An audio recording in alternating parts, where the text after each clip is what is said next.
Before we begin the story, don't forget to like the video and tell us where you watched it in the comments.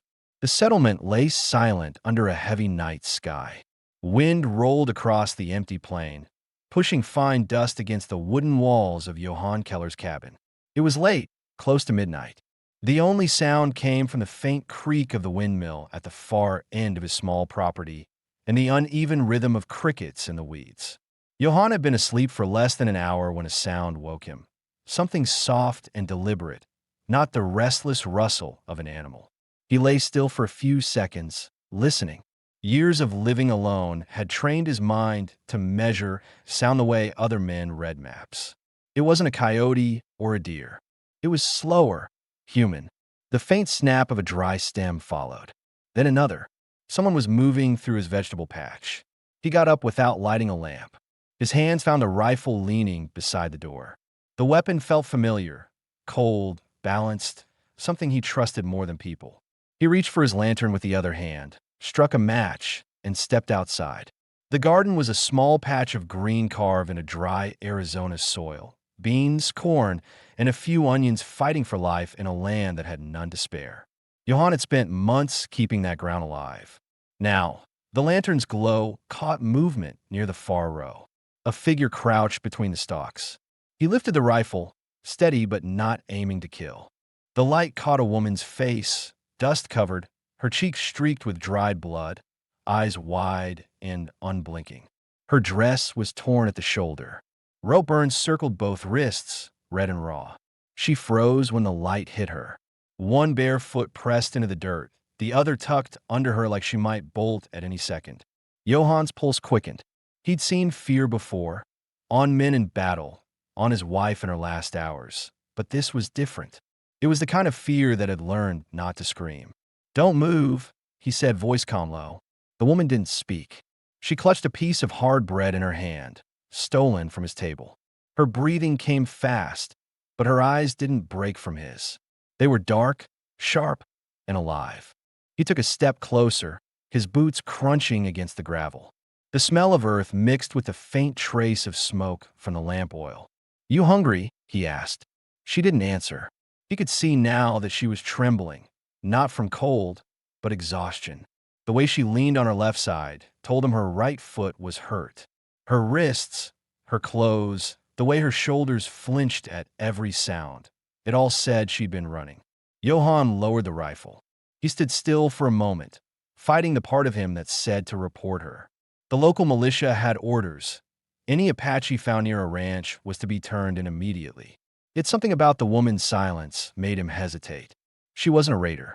She wasn't carrying anything but fear. His jaw tightened. He had followed orders once before, back when the war came through Texas. It had left him with a medal he kept buried in a drawer and a conscience that never shut up. He finally said, quietly, "You're safe here. For now." The woman didn't trust the words right away. Her hand stayed on the bread, but his voice was steady, stripped of threat. She looked toward the cabin door, then back at him. When he stepped aside to give her space, she rose slowly, limping, her breath sharp against the cool air. Inside, the cabin smelled of smoke, coffee, and pine. It was plain, bed, table, stove, tools, all arranged with the precision of a man who needed order to keep loneliness from spreading too far. She stood near the doorway, unsure whether to enter. Johann set the rifle on its peg and poured water into a basin. He motioned to the chair near the hearth. "Sit," he said. She hesitated, then obeyed. Her eyes followed every movement, his hands, the tin cup, the bandages. When he knelt to clean her ankle, she flinched once, but not out of fear of him, more like habit. The wound was swollen, the skin split from walking barefoot through stone and thorns. He spoke again, slow and plain. "Name?" She swallowed. "Ayoka." Her voice was quiet, edged with caution. He nodded. "I'm Johann." He didn't add that he'd come from Missouri 10 years ago, that his wife and daughter had died of fever in this same cabin 6 winters back, but that the only reason he stayed was because leaving meant facing ghosts he couldn't bury. As he worked, he studied her face, the fatigue around her eyes, the cracked lips, the half-healed cut above her brow. She was young, maybe mid-20s, but she had the look of someone who'd lived too long in too short time. When he finished, he set a small plate on the table, beans, pork, a piece of cornbread. She stared at it like she wasn't sure if it was real. "Eat," he said. He turned to the stove to give her privacy. Behind him, he heard the slow scrape of the spoon. Each bite sounded like it took effort. When she was done, he asked nothing more. He simply filled the lamp, checked the latch on the door, and sat opposite her in silence. She looked at the flames, her expression blank but alert, as if ready to run at any sound. Johann leaned back, watching her carefully. He didn't trust her story, because there was no story yet, but he trusted his own judgment more than the law. She was half-starved, hunted, and hurt. Whatever she had done, it wasn't worth dying for. He thought about what would happen if anyone found her here. Soldiers, ranchers, bounty men. They wouldn't ask questions first. They'd just drag her out. He rubbed his face, the old ache of fatigue pressing behind his eyes. Maybe, he thought, helping her was wrong. But then again, doing nothing had never brought him peace either. He finally stood. "You can stay till morning," he said. "After that, we'll see." Ayoka nodded once. No words of thanks, just that faint, almost imperceptible look of relief that came when someone stopped running, even for a night. Johann doused the lantern halfway and sat by the window with his rifle across his knees, watching the dark horizon. The desert outside was silent again.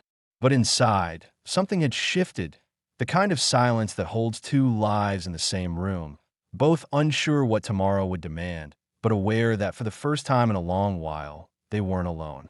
Morning light crept across the dry boards of the cabin floor. The fire in the stove had burned down to soft orange coals, and a thin line of smoke drifted from the chimney into a pale Arizona sky. Johann Keller sat by the window, half awake, his rifle still across his knees from the night before. He hadn't slept much. His mind had been working through the same uneasy loop for hours. Who she was, what trouble she might bring, and what kind of man he would be if he turned her in. The woman, Ayoka, was still asleep, wrapped in an old wool blanket on the narrow bed against the wall. Her face was turned toward the light, her skin drawn tight with exhaustion, lips dry. He could see how young she really was now, stripped of the tension that had held her upright the night before. She looked like someone who had run out of places to hide. Johann rose quietly and poured water from the jug into a kettle. As the metal began to warm, the smell of coffee slowly filled the cabin. He glanced at her again and thought of what Dobbs had told him the last time he rode into town, that the army had been chasing a band of Apaches north of the river. Said one woman had slipped away from custody near the freight road. He didn't know if it was her, but he couldn't ignore the rope marks or the fear behind her silence. When the coffee was ready, he poured 2 tin cups. The sound of liquid hitting metal stirred her awake. She blinked, eyes adjusting to the light, body tense again as she looked around. "It's morning," Johann said evenly. "You're safe." Ayoka sat up slowly, pulling the blanket around her shoulders. Her ankle was still swollen. She looked toward the door first, then to the window, as if she needed to know all the ways out. Her voice was hoarse when she spoke. "You didn't send soldiers?" He shook his head. "No. Why?" Johann looked down at his hands. They were steady, strong, and scarred from years of labor, but he didn't have a clear answer. Finally, he said, "Because I've seen enough people dragged away for the wrong reasons." He handed her the cup. She accepted it carefully, her fingers brushing his for a moment, light, hesitant, but human. They drank in silence. Outside, the morning wind moved through the dry grass, and the sound of the windmill echoed like a slow heartbeat. After a while, he spoke again. "Where were you headed?" Ayoka hesitated. He could see her thinking, calculating whether to trust him or not. Finally, she said south, toward the hills. "That's army country now," Johann said. "Patrols everywhere." "I know," she replied quietly. "My people were taken there. I thought maybe—" She stopped. Her jaw tightened. "But I can't go back." He understood that. He didn't press for more. Johann stood, opened a small cabinet, and set out a plate with a heel of bread and some dried apples. "Eat something. You'll need strength if you're going anywhere." She obeyed, slow and cautious, like someone not used to kindness. He noticed her eyes, how they scanned the cabin, the tools, the stove, the rifle on the wall. She wasn't just looking. She was measuring everything, like a person who had learned to survive by studying every small detail. When she finished, Johann asked, "You got anyone looking for you?" "Family, friends." Her eyes drifted to the floor. "No one left," she said. "They killed my husband near the river. Took the rest to the fort." Her voice didn't break. It simply went flat, like a wound long past bleeding. Johann felt something tighten in his chest. He knew the tone. It was the same voice he'd used when people asked about his wife and daughter. He said nothing for a long time. The only sound came from the kettle hissing on the stove. Finally, Ayoka spoke again, softer this time. "Why do you live alone?" He looked at her directly. "Because I ran out of people too." That seemed to settle something between them. The silence that followed wasn't sharp anymore. It was steady, like an understanding neither of them needed to explain. She began helping him with the morning chores despite her limp, refilling the water bucket, sweeping the floor with slow movements, folding her blanket neatly. Johann didn't stop her. There was dignity in work, and he understood she needed that. By midday, the heat settled heavy outside. Johann stepped into the yard to check the garden. The soil was cracked from the dry wind. He could feel her eyes watching him through the window, curious but unsure whether to step outside. He called out without turning, "You can walk a bit. Fresh air will help your leg." Ayoka came out slowly, shading her eyes against the sun. The light hit her face fully now, the tan skin, the faint scars on her forearms, the deep tiredness that no rest could fix. She crouched beside the corn rows, touching the leaves lightly. "You grow this for yourself?" she asked. "And for trade," Johann said. "I haul some into town every month. It's hard work." He nodded. "Hard work keeps me sane." She looked at him then, a small flicker of understanding crossing her face. He noticed that she had a faint mark on her collarbone, shaped like a burn, old, healed long ago. She caught him looking and covered it with her hand, not in shame, but as if to say, "Not that story, not yet." They spent the rest of the afternoon in the yard. She helped him carry water from the pump, though he had to take most of the weight. When she stumbled, he steadied her by the arm, his touch brief but careful. Toward sunset, the world grew quiet again.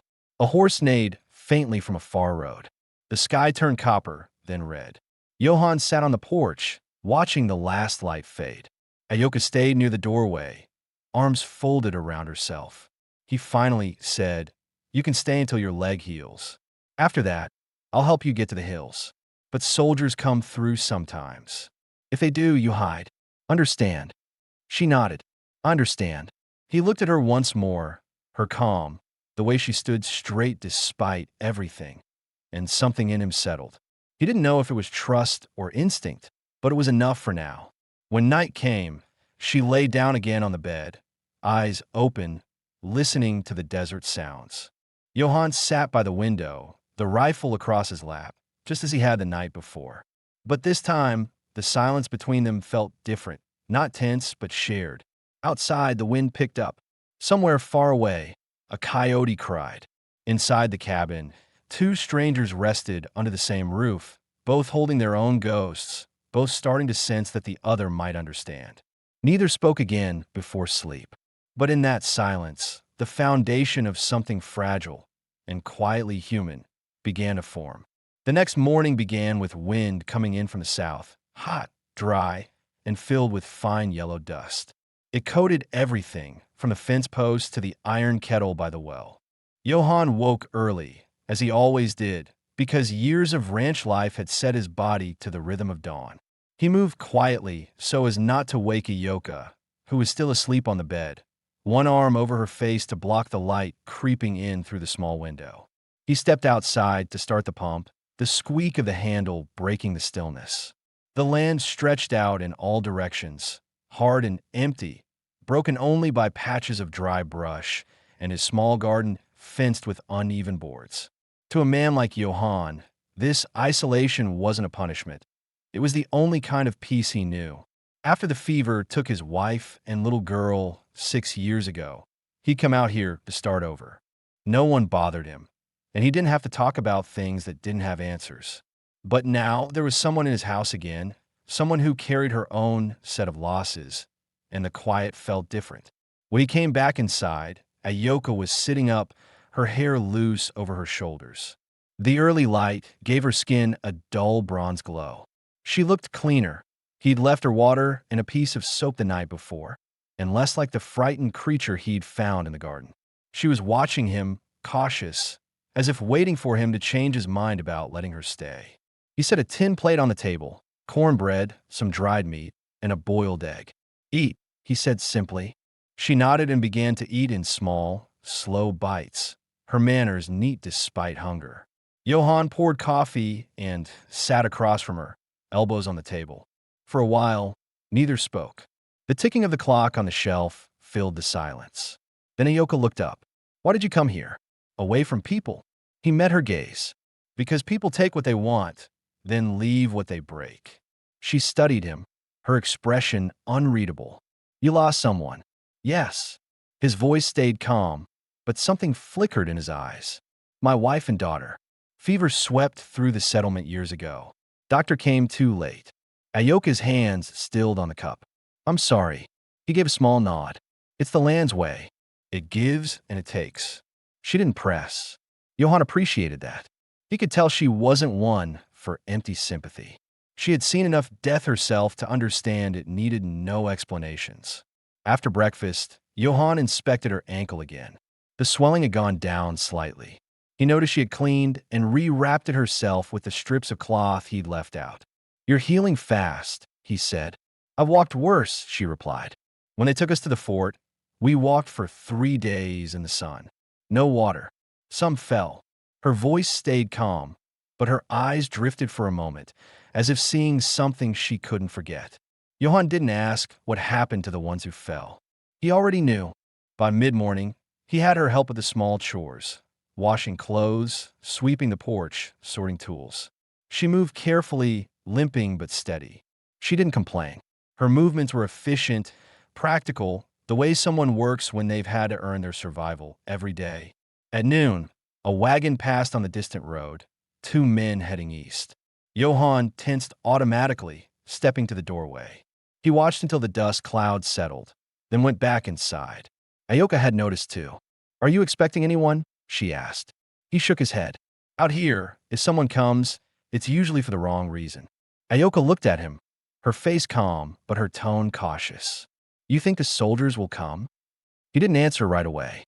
He poured another cup of water and drank before speaking. "If they're looking for someone, they might. Word travels fast between ranches. And Dobbs, my neighbor, likes to talk when he's drinking." She nodded slowly. "Then I'll leave soon." "No," he said firmly. "You can't walk on that foot yet. You'd never make it past the ridge, and they'd find you. I want a blood on my land." That last sentence came out harsher than he intended. She looked down, her fingers tightening on the edge of the table. He sighed and set the cup down. "You stay till you can move proper. That's all I mean." Ayoka gave a short nod. "All right." The rest of the day passed in cautious rhythm. She mended a tear in one of his work shirts with thread from her own clothes. He checked the corral fence, listening to the wind hum through the wire. They barely spoke, but the silence wasn't uncomfortable anymore. It had a purpose, like a truce. In the late afternoon, clouds gathered far to the west. A storm was building. The air turned heavy and metallic. Johann set buckets under the eaves to catch rainwater, while Ayoka stood by the doorway, watching lightning flash behind the distant hills. When the rain finally came, it came fast, thick drops pounding on the roof, washing dust from the windows. Inside, the cabin dimmed, and the air grew cooler. Ayoka sat near the fire, wrapping the blanket around her shoulders. Johann sat opposite her, a faint steam rising from his wet coat. She spoke suddenly, voice low. "When they took my people, they said it was because of the raid near the freight road. But we didn't attack anyone. Some of the men left the camp days before. The soldiers came anyway." He listened without interrupting. "They killed my husband," she said. "He wasn't a warrior. He was a guide. He helped settlers cross the river." Her fingers clenched around the blanket. "They didn't care. They wanted revenge." Johann's eyes darkened. That sounds like the army. You were a soldier, she said quietly, not as a question but a certainty. He hesitated. Once. She looked at him steadily. Then you know what they do. He didn't deny it. I know what men become when they're told to follow orders. For a long moment, the only sound was the rain against the roof. Two people who had once stood on opposite sides of the same line now sat facing each other, both carrying what that world had done to them. As the storm eased, Johann rose and checked the door latch. You'll be safe here tonight, he said. But if soldiers ride this way, I need to know before they reach the gate. We'll have a plan. Ayoka nodded. I'll listen for them. When he turned back, she was watching him, not with fear, but with the wary recognition of someone beginning to believe in another person again. It wasn't trust yet, but it was close. That night, as the desert air cooled, Johann stayed by the window once more, rifle across his lap. Ayoka slept lightly, her breathing steady, the fire casting faint shadows across the walls. Johann looked toward the small cross visible through the window, his wife and child buried beneath it, and felt something shift quietly in his chest. He didn't understand what it was yet, only that for the first time in years, the sound of another person breathing under his roof didn't feel like an intrusion. Outside, the storm rolled away into silence. Inside, two survivors of different worlds shared a fragile calm, each one uncertain of what tomorrow would bring, but both beginning, slowly, to feel that tomorrow might be worth seeing. By the next morning, the storm had cleared. The air was sharp and clean, and the land around Johann Keller's cabin smelled of wet soil, an unfamiliar scent in a place where rain rarely lingered. Small puddles glistened between the rows of corn, and the garden, for once, looked alive. Johann stepped outside early, checking the fences, the horses, the water trough. For a moment, the world felt quiet enough to believe that the troubles of yesterday had been washed away. Inside, Ayoka had already woken. She was sitting near the fire, drying the blanket she had used overnight. The light from the window caught her face, and for the first time Johann noticed faint freckles across her cheeks, half hidden under the tan of sun and dust. She looked different now, less like a fugitive, more like someone finding her balance again. She spoke first. You stayed awake again last night. He nodded once. Habit. Out here, you listen to everything. Coyotes, horses, or men. Men are worse, she said simply. He gave a short, humorless smile. Most times, yes. They shared a quiet breakfast, cornbread and coffee, the same as every morning, but something had shifted. The silence between them was no longer wary. It was the silence of two people who had learned to measure trust by deeds, not words. After eating, Johann fetched a small crate from the corner. Inside were clean strips of cloth, a jar of ointment, and a needle threaded with coarse twine. Your ankle needs rewrapping, he said. Ayoka didn't argue. She lifted her leg onto the stool, and he knelt beside her, working with steady, practical hands. As he touched her skin, he noticed faint scars on her legs, some old, some fresh, marks of someone who had lived through more than one escape. She didn't flinch, only watched his face, studying him with the same calm focus she had used since the night they met. When he finished, she said softly, You treat wounds like a man who's done it before. I have, Johann replied.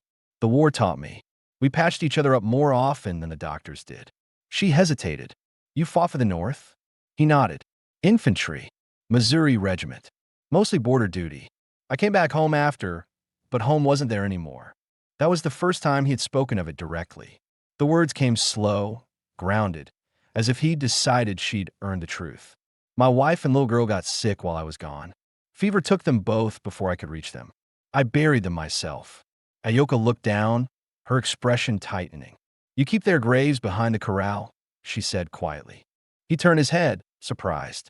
I saw the crosses, she explained. When I went outside yesterday, I didn't mean disrespect. Johann shook his head. You didn't. I just didn't think anyone noticed anymore. For a while, they said nothing more. The wind outside picked up again, rattling the wooden door, and Johann focused on refilling the water bucket, letting her thoughts stay private. Later that day, they worked in the garden together. Ayoka insisted on helping, despite her limp. She tied her hair back with a strip of cloth and carried water from the well while Johann hoed the soil. Watching her work, he realized how easily she adapted, how naturally she fell into rhythm beside him. It wasn't the helplessness of a rescued woman. It was the steady resilience of someone who refused to be broken. At midday, a shadow crossed the field. Johann looked up to see a rider approaching slowly from the east. The man wore a brown coat and rode a chestnut mare, his neighbor, Tom Dobbs. Johann's gut tightened. Dobbs had a loud mouth and loose loyalty. He'd sell information to soldiers for a bottle of whiskey if the chance came. Inside, Johann said quickly. Ayoka obeyed without question, moving with quiet speed toward the cabin. She ducked behind the doorframe as Johann wiped his hands on his trousers and met Dobbs halfway to the fence. "Morning, Keller," Dobbs called out, his voice carrying a forced cheer. "Hell of a storm last night. Thought your garden might have floated off to Texas." Johann gave a small nod. "Held fine." Dobbs leaned forward on the saddle, eyes squinting. "You seen anyone pass through here lately? Army's been riding around asking questions. Some Apache woman escaped from a patrol near the river. They say she's wounded, dangerous." Johann kept his expression steady. "No one's been here." Dobbs studied him a little too long. "They say she's young. Pretty. You'd know if she came through." Johann's voice stayed even. "If she did, I'd have told them." For a moment, it seemed like Dobbs might push further. Then he gave a smirk that didn't reach his eyes. "Well, keep your rifle close. Ain't safe country for a man living alone." Johann nodded once. "I always do." Dobbs turned his horse and rode off toward the main road, dust trailing behind him. Johann watched until the man disappeared over the hill. Only then did he exhale, the tension in his shoulders finally easing. He walked back inside and found Ayoka standing behind the window, barely breathing. Her hands were clenched around the edge of the table. "He knows something," she said quietly. "He suspects," Johann corrected. "That's different. Suspicion fades if you don't feed it. But what if he brings soldiers? Then I'll handle it." Her gaze lingered on him, uncertain. "Why are you doing this?" He hesitated, searching for the truth in himself. "Because someone should have done the same for my family when the fever came. Because sometimes doing nothing is worse than the risk." That seemed to reach her. She looked down, her voice small. "If they come, I don't want you to lose your land for me." Johann shook his head firmly. "That's not your decision." She held his stare for a long moment, and he could see the conflict behind her eyes. Fear, gratitude, and the strange unease of being protected again after losing everything. That night, the mood in the cabin was heavier. Johann cleaned his rifle and checked the boards under the floor, just in case. Ayoka sat near the fire, her face calm but distant. She was thinking about Dobbs, about the men who might come. Before turning in, Johann said quietly, "If I tell you to hide, you go under the floorboards. There's space enough. You stay there till I say otherwise." She looked at him steadily. "And if they don't leave, then I'll buy you time." Her jaw tightened, but she didn't argue. "I won't forget this," she said softly. He met her eyes. "Don't make promises. Just heal." The fire crackled between them, casting thin orange light across the walls. The sound of the wind outside carried faintly through the cracks in the cabin walls. Both of them knew what might come, but neither said it aloud. When he lay down that night, Johann didn't sleep right away. His mind was full of Dobbs, of the way the man had looked at him, and of the reality that every choice he made from now on would have a price. Still, as he turned toward the faint sound of Ayoka's breathing, he knew one thing for certain. He'd already chosen his side. And if soldiers came looking for her, he wasn't planning to let them take her alive. 2 days passed after Dobbs's visit, and the air around the ranch grew heavier, as if the land itself was holding its breath. Johann Keller worked from dawn to dusk, but his movements had changed, more deliberate, quieter, his eyes scanning the horizon after every sound. He didn't say it out loud, yet both he and Ayoka knew what he expected. Soldiers would come. It was only a matter of when. Ayoka's ankle had improved, though she still limped slightly. She spent most of her time indoors, mending clothes, cleaning tools, or tending to the fire. It gave her something to do, something human, and it made Johan's house feel less like a tomb. Every so often, she'd look out the window toward the open plains, where the horizon seemed endless but not free. She knew the feeling of being hunted never truly left. It only went quiet for a while. Johann returned from the corral one morning with dust on his coat and tension in his shoulders. Dobbs rode by again, he said flatly. Didn't stop this time. Just looked. Too long. Ayoka froze, her hand tightening around the broom handle. He'll tell the soldiers. Maybe, Johann said. Maybe he already did. Her breath quickened. You should let me go. They'll take everything from you if they find me here. I'm not letting you walk into a hanging line. His voice came out harder than he meant. He set his hat down on the table and looked at her directly. You'll stay until we find a safer way. If the soldiers come, I'll deal with them. She looked at him with disbelief, her tone quiet but sharp. Why would you risk everything for someone you just met? Johann didn't answer right away. He stared at the cracked wall beside the window, the same spot his daughter used to draw on with a piece of charcoal. He finally said, because I already lost everything that mattered once. I won't stand by while they take someone else just because it's easy. That silenced her. She turned away, hiding the emotion that came into her eyes. She didn't know how to respond to that kind of loyalty without a reason, without a price. Later that afternoon, the wind picked up, sweeping grit across the porch. Johann repaired a broken hinge on the barn door, while Ayoka gathered water from the well. Their small, ordinary chores carried the rhythm of people pretending life could stay normal. Yet both were listening, for horses, for gunfire, for the faint metallic jingle of spurs that might carry through the wind. After a long silence, Ayoka spoke while setting the water bucket down. If they come here, you must tell them I forced you, that I took food, that I threatened you. They'll believe it. You'll live. Johann looked up from his work, his brow tight. That's not how I live. She stepped closer.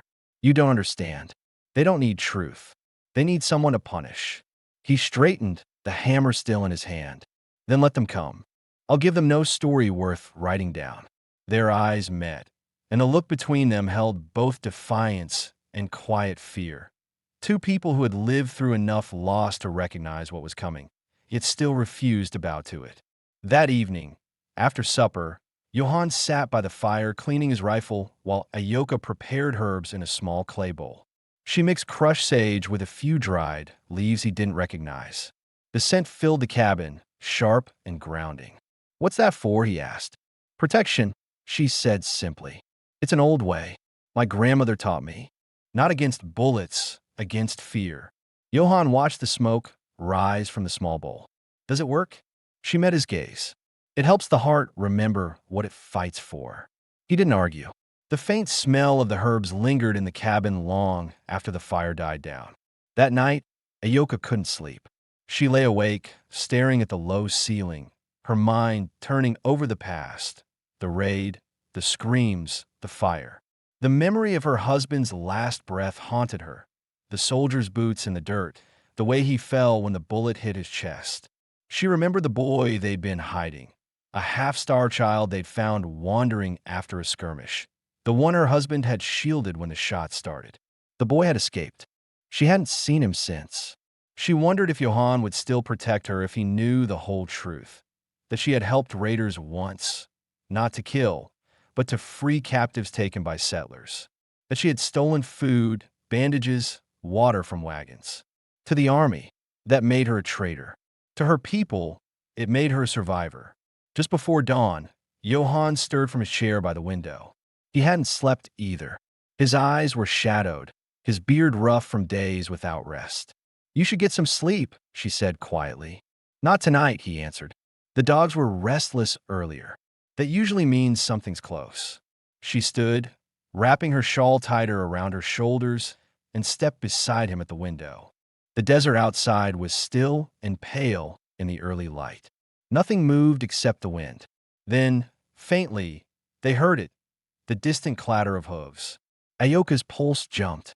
Johann's grip on the rifle tightened. He looked at her once, calm but firm, under the floor. Now, she obeyed without hesitation. Together, they lifted the loose plank behind the table. Beneath, it was a narrow crawl space lined with old sacks and a few wooden beams.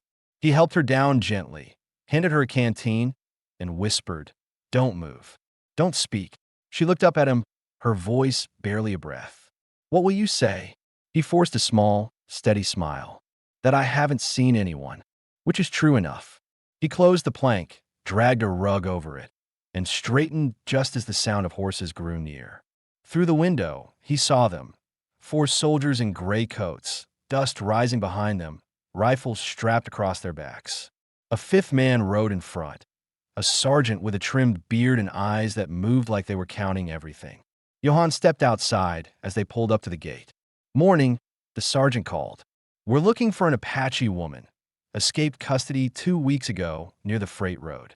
You seen anyone pass through here?" Johann kept his voice calm. "Not since Dobbs came by. Just me and my land." The sergeant swung off his horse.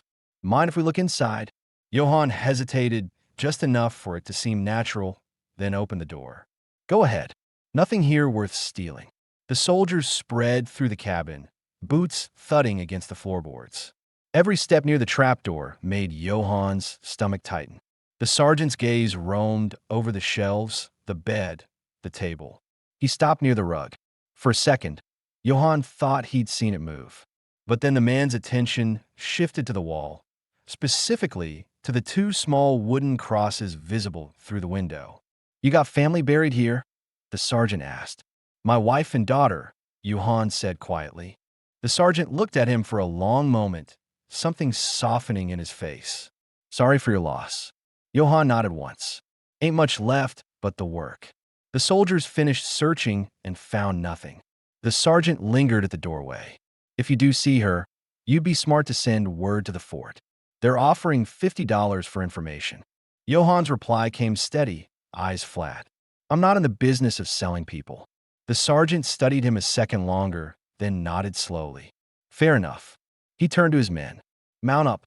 When they were gone, Johann watched the dust trail vanish into the distance before finally stepping back inside.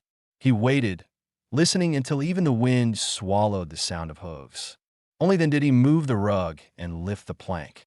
Ayoka climbed out, her hands trembling slightly, her face pale but composed. "They believed you," she whispered. He nodded. "For now." She looked at him for a long moment. "You risked your life again." He shrugged, though his eyes betrayed the exhaustion underneath. "You're under my roof. That's all the reason I need." For a moment, neither spoke. Then Ayoka took a small step closer. Her voice was steady but low. "If I live through this, I will not forget what you did." Johann met her gaze, his tone quiet but firm. "Then make it mean something." Outside, the sun rose over the desert, burning away the last traces of dawn. Inside the cabin, beneath the weight of what had just happened, something unspoken settled between them. Something made of trust, debt, and the quiet, fragile understanding that 2 broken lives had now become one line in the same story. That night, the desert was still, heavy with the kind of silence that follows danger but doesn't promise safety. Johann Keller didn't sleep. He sat by the table, rifle within reach, watching the faint red glow in the stove fade to gray. Every small sound in the cabin, the creak of wood, the flick of wind through the cracks, kept his mind alert. He knew what men like Sergeant Ward did when suspicion festered. They'd be back. Not because they found anything, but because something in his calm had made them wonder what he was hiding. Ayoka was asleep on the bed, though not peacefully. Her hands twitched occasionally, her breathing uneven. She was trapped in dreams of things Johann couldn't see, but could easily imagine. He'd seen that same restless movement in wounded soldiers, bodies that remembered pain even when their minds wanted rest. By dawn, Johann stepped outside. The morning air bit cold after the long night. The world looked unchanged. The corral, the empty hills, the long scar of wagon tracks that disappeared into the horizon. But he knew the peace was temporary. He looked toward the small hill behind the cabin where 2 wooden crosses stood. One was taller, one smaller. The ground there was dry again, even after the rain. He walked up and brushed the dust off the carvings he had made years ago. Anna and Martha Keller. His wife and daughter. He'd made the crosses himself because no one else had come to help bury them. He spoke softly, as if the wind were listening. Guess I'm still trying to make things right. I don't know if this one deserves it, but I do know she doesn't deserve them. When he turned back toward the cabin, he saw Ayoka standing in the doorway, wrapped in his old coat. Her hair was loose, catching the faint morning light. "You talk to them," she said quietly. He nodded once. "Every morning. Reminds me to stay human." Ayoka walked closer, her limp nearly gone now. "You love them. Still do," he said simply. "That doesn't stop." She looked at the crosses for a moment, her expression unreadable. "My husband's name was Tosa. He had kind eyes. He used to say silence was the only language people don't lie in. I think he was right." Johann gave a faint nod. He was. That moment of honesty hung between them. Simple, unforced, and real. It wasn't pity they shared, it was understanding. Both had buried too much to speak of it lightly. The next few days passed in tense routine. Johann rebuilt the trapdoor, making the wood fit tighter so no soldier's boot would ever catch the hollow sound beneath it. Ayoka helped him in the garden, though they worked slower now, always glancing toward the ridge where the trail cut through the desert. Every cloud of dust in the distance made them pause. On the third afternoon, while Johann was stacking firewood, Ayoka brought him a small bundle wrapped in cloth. Inside were two small carvings, tiny wooden figures shaped like people. "I found them under the bed," she said softly. "Your daughter made them?" Johann froze. He hadn't touched those carvings since the day he buried his child. "Yes," he said after a moment. "She used to give them names, so they'd keep the house safe." Ayoka's hands trembled slightly as she set them on the table. "Then maybe they'll protect it again." Her words were gentle, but they hit something deep inside him. He hadn't thought about protection in years, only endurance. That evening, as the sun dipped low, they shared supper without much talk. Ayoka asked about his life before the war, where he came from, why he'd stayed in Arizona instead of going back east. Johann told her the truth, that there wasn't anything left to go back to, and that this land, empty as it was, didn't lie. After they ate, he repaired his rifle by the fire. Ayoka sat across from him, mending the hem of her skirt.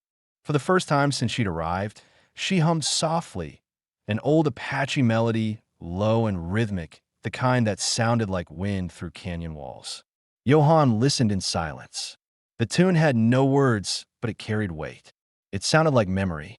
When the song faded, he asked, "What will you do when it's safe?" "I don't know," she said. "Maybe find what's left of my people. Maybe start again, somewhere no one remembers my name." He nodded slowly. "Names have a way of following you." Ayoka looked at him, eyes steady. "And what about you, Johann Keller? Where do you live for now?" He stared into the fire for a long time before answering. "Right now? For this place. For keeping alive. Maybe for something more I haven't found yet." There was honesty in that answer. It made the silence that followed feel almost warm. But the peace didn't last. The next morning, as Johann was repairing a water trough by the corral, the faint glint of sunlight on metal caught his eye from the ridge. Through the heat shimmer, he saw riders, 3 of them, approaching at a slow, steady pace. Soldiers again. He went inside calmly, but quick. "They're coming," he said. Ayoka froze. "The same men?" He nodded. "Probably." Without hesitation, she moved to lift the plank in the floor. But Johann shook his head. "No, you won't fit down there for long with the heat. This time, we try something else." He led her to the old storage shed at the far edge of the property. It was low and half-collapsed, filled with hay and tools. He cleared a small space behind the barrels. "Hide here. Stay silent. If they search, they'll check the house first." Before she went in, she touched his arm. "You don't owe me this." "I know," he said, "but I'm still doing it." By the time he walked back to the cabin, the soldiers were already in the yard. The same sergeant dismounted, face set hard. "Mr. Keller," he said, "we need to ask again. That Apache woman, Ayoka, we found signs of her near the wash south of here. Someone helped her. You're the closest homestead." Johann wiped his hands on a rag, forcing calm. "You already looked once. Found nothing. Sometimes people change their minds after thinking it over." "I don't change mine," Johann said evenly. The sergeant's eyes narrowed. If she's here, you're protecting a fugitive. That's a federal offense. Johan's jaw tightened. You can look again. Same as before. The soldiers searched everything, the cabin, the barn, the well, but not the shed. They found nothing. When they left, the sergeant gave him one last long look. You strike me as a man who's got something worth hiding, he said. Johann didn't blink. Only the past, Sergeant. They rode off without another word. He waited until the sound of horses faded into the wind before walking to the shed. Ayoka was crouched in the dark, her face streaked with dust, eyes wide. When he opened the door, she exhaled, the first sound she'd made in an hour. They're gone, he said. Her voice trembled slightly. I thought they'd find me. They don't know where to look, Johann said. Then, quieter, and they don't understand what they're really chasing. That night, they sat outside on the porch. The air was warm, filled with the smell of rain-soaked earth. Johann poured 2 cups of coffee and handed one to her. She hesitated, then took it. They'll come again, she said. I know, he replied, but I'll be ready. Ayoka looked out at the dark horizon, the faint shimmer of stars rising over the ridge. You risked your life twice now. What? He thought about it for a moment, then said, because the last time I failed to protect someone, I had to live with the sound of their voices every night. I won't do that again. Her eyes softened. You think helping me will change that? He looked at her steadily. Maybe not, but it'll stop it from getting worse. For a while, they sat in silence, 2 shadows framed against the glow of the lantern. The fear hadn't vanished, but something had replaced part of it. Respect, perhaps, or something quieter that neither dared name yet. Inside the cabin, the small wooden figures his daughter had carved sat on the shelf beside the fire. One leaned against the other, their edges worn smooth by time. Outside, Johann and Ayoka watched the horizon, knowing the world would not forgive them for what they'd done, but also knowing that forgiveness was never what they were after. They were trying, in their own way, to build something else. Something small, something honest, something worth protecting, no matter what came next. The next morning rose slow and orange, the kind of dawn that usually promised heat and quiet.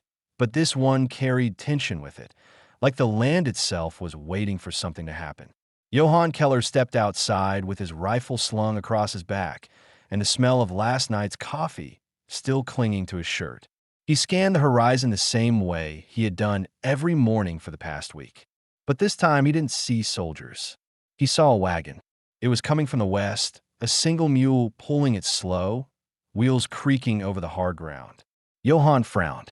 Visitors out here were rare, and strangers meant questions. He walked back to the cabin door and spoke softly through the frame. Someone's coming. Stay inside. Ayoka appeared by the window, her face calm, but her eyes sharp. Who is it? Don't know yet. A traitor, maybe. Could be trouble. She stepped back, watching from behind the curtain as Johann walked down the slope toward the road. The wagon stopped 20 yards from the gate. A man climbed down, broad-shouldered, middle-aged, with a gray beard in a calm manner. He tipped his hat. Mornin', he called out. Name's Elias Ward. I trade goods from the mission, tools, blankets, salt, whatever folks need. Johann nodded, not lowering his guard. You're far from the mission. Ward smiled faintly. Been following the patrol routes. Soldiers pay well for coffee and tobacco. But I heard about this place. A man keeping to himself, far from the law's noise. Thought I'd see if you needed anything. Johann didn't answer right away. He was reading the man's posture, his tone, his eyes. There was no arrogance, no soldier's confidence. He seemed like a man used to surviving off goodwill and silence. Finally, Johann said, You can water your mule by the trough. Ward nodded in thanks and led the animal forward. As he did, he glanced at the cabin. You got someone else living here, Keller? Saw a woman's shadow in the window. Johann froze, though only for a second. Housekeeper from town, he said evenly. Helps with the washing. She leaves by sundown. Ward raised his eyebrows, but didn't press. Fair enough. Always good to have help. He tied the mule, then pulled a small crate from the wagon. Got dry beans, sugar, a bit of flour. Cheap, since it's going stale. Johann bought a few things, enough to seem normal, and they talked briefly about the weather, the road, and a broken bridge south of the river. When Ward finally mounted his wagon again, he gave a small nod. If you ever ride to the mission, ask for Father Miguel. He helps folks that don't fit in nowhere else. Good man, that one. Johann nodded again. I'll remember that. When the wagon disappeared into the heat haze, he stood still for a long time, thinking about the name. Father Miguel. He hadn't been to the mission in years, not since the fever took his family. But the mention of it stirred something, an idea that might help both of them survive this. Inside the cabin, Ayoka watched him through the open door. You didn't trust him, she said. I don't trust anyone, he replied. Then he paused. But he mentioned someone I used to know, a priest, the kind who helps people when lawmen won't. If soldiers come again, that might be our way out. Ayoka's brow furrowed. You mean to take me there? When the time's right. The mission's protected ground. Soldiers can't drag you off holy land without proof. And proof's something they don't have. Her voice softened. You take that risk? He met her eyes. I've already taken worse. That night, as the desert cooled, Johann made his plan. He'd ride to the mission at first light, speak with Father Miguel, and return before sundown. The journey would take nearly a full day, but it might be their only chance. He didn't tell Ayoka all of it, not the part about Dobbs. He'd seen smoke on the far ridge earlier that evening, a small campfire in the distance where there shouldn't have been one. Dobbs's land sat 3 miles south, and Johann knew the man too well. A campfire meant company, and company meant soldiers. He spent half the night packing supplies and checking the rifle.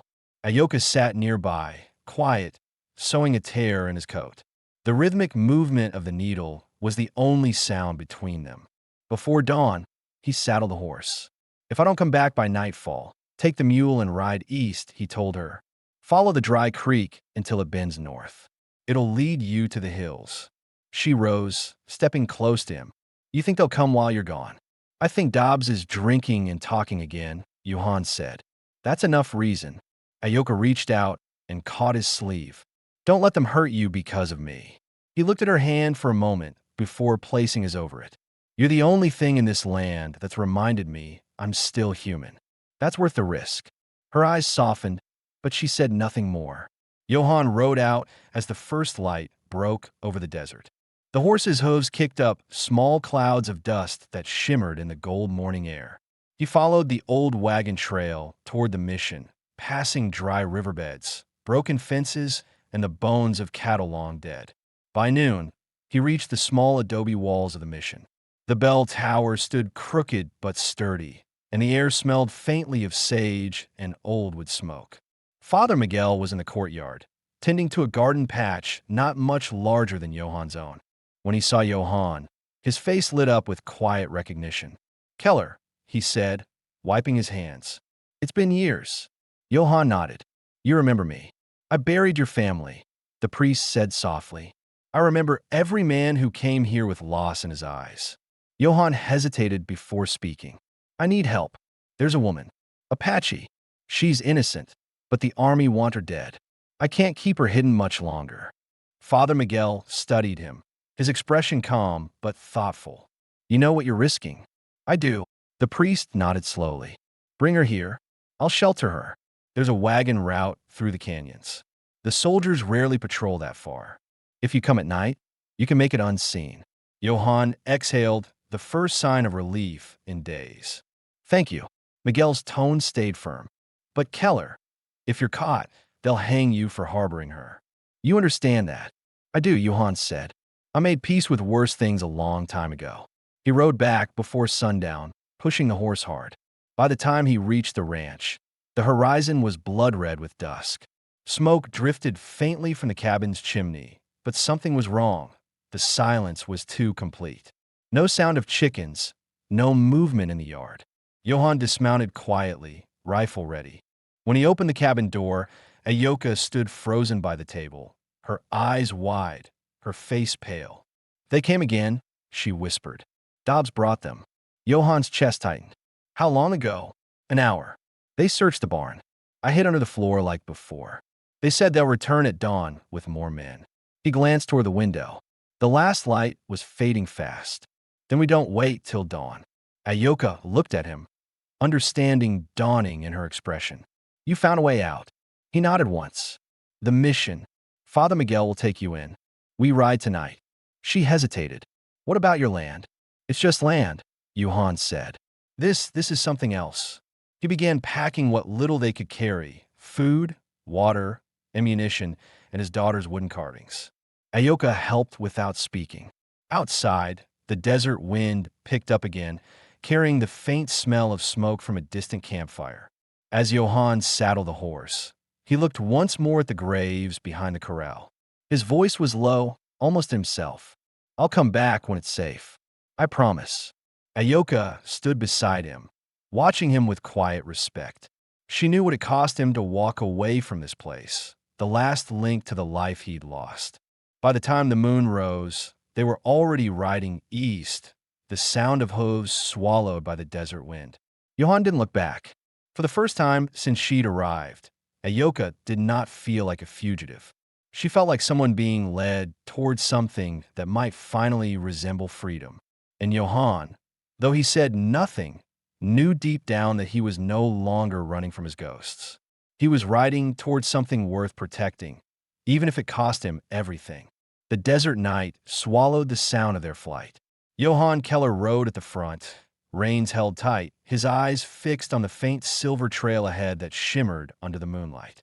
Behind him, Ayoka clung to the saddle, her body pressed close against the bay horse's flank, her breathing steady but quick. The stars above them burned bright and cold, and the dry wind cut through the silence like a warning. Every hoofbeat felt louder than it should have been, like the land itself might betray them. They had left the ranch less than an hour ago, but Johann could already see the glow of distant lanterns to the west. Dobbs and the soldiers were moving fast. He urged the horse on, speaking under his breath. Keep going. Don't stop till I say. Ayoka didn't answer, but her grip tightened around him. The road curved into a shallow wash, half filled with dry sage and rock. Johann turned east, following the old trail Father Miguel had described, the one that wound through the canyon and led toward the mission. He prayed the priest's memory hadn't failed him. They rode for miles in silence. The air smelled of dust, iron, and the faint sweetness of mesquite. Johann's body ached from tension, but he didn't slow. His mind moved faster than his horse, calculating distance, listening for the sound of hooves behind them, remembering every inch of land he'd crossed over the years. When the trail narrowed between two cliffs, he slowed the horse and dismounted. We walk from here, he said. Too narrow for both of us to ride. We'll lead him through. Ayoka slid down without complaint. Her face was pale in the moonlight, but her eyes were steady. How far to the mission? 4 miles. Maybe 5, Johann said. If we're lucky, they won't know which way we went. And if they do, he checked the rifle slung across his shoulder. Then we make sure they never find the road again. They walked side by side, guiding the horse through the narrow pass. The sound of the animal's breathing echoed softly against the canyon walls. After a while, Ayoka spoke. When you left your home tonight, did it hurt? Johann didn't look at her. Every step. Then why did you leave? Because staying would have meant losing something else, he said. And I've buried enough. Her voice softened. You're not the man they think you are. He gave a small, bitter laugh. I'm not sure I am either. The trail widened again, opening to a flat stretch of land lit by the faint glow of dawn just beginning to touch the horizon. Johann could see the faint outline of the mission's bell tower in the distance, a small cross cutting against the sky. Relief flickered across his face, but it lasted only a moment. Behind them came a sound they both knew too well. Horses, distant but closing. Ayoka froze. They found us. Johann's mind raced. Go. Keep moving toward the mission. You'll see the garden wall by the time the sun breaks. Father Miguel's there. She shook her head. Not without you. There's no time for arguing, he said sharply. They'll see 2 tracks, not 1. I'll lead them off. She stepped forward, grabbing his arm. They'll kill you. Better me than both of us. Her eyes burned with emotion she could no longer hide. You don't owe me your life, Johann Keller. He looked at her, quiet but firm. I don't owe it. I'm giving it. For a moment, they just stood there, the air between them heavy with things neither had said but both understood. Then Johann pulled the reins free, slapped the horse lightly to make it move. Ride. Now. Ayoka hesitated only a heartbeat before climbing into the saddle. Her eyes met his one last time. He gave her a faint nod, the kind that meant trust me, go. Then she turned and rode hard toward the mission, disappearing into the rising light. Johann waited until her figure vanished behind the ridge, then moved to higher ground. He crouched behind a boulder, rifle steady, watching as 4 riders appeared at the mouth of the canyon. Dobbs was in front, shouting orders, the soldiers fanning out behind him. Johann steadied his breath, picked a shot, and fired once. The echo thundered through the valley. One of the soldiers dropped from his horse. The others scattered for cover. Dobbs ducked, swearing. He's here. Spread out. Johann fired again, aiming to slow them down, not kill. His goal wasn't to win, it was to give her time. He reloaded quickly, feeling the weight of every second slip away. Then came the sound of another shot from their side. The bullet struck the rock near his shoulder, spraying shards of stone into his face. Johann ducked low, wiped the blood from his cheek, and kept firing. Minutes passed like hours. Then silence. The horses below shifted nervously, the men calling to each other in confusion. Johann took the chance to retreat up the slope, keeping to the shadows. When he finally looked east again, he saw it. The faint glint of the mission's bell tower catching the first full light of morning. He allowed himself a short breath of relief. If Ayoka had made it there, she was safe. But Dobbs wasn't finished. A voice rang out through the canyon. You think she's worth dying for, Keller? You think they'll remember you when they hang her anyway? Johann didn't answer. He climbed higher, with a ridge dropped toward the open plain. He could see the soldiers now, moving closer, rifles drawn. He had one last bullet. He chambered it, fired near their horses' feet, and watched them scatter.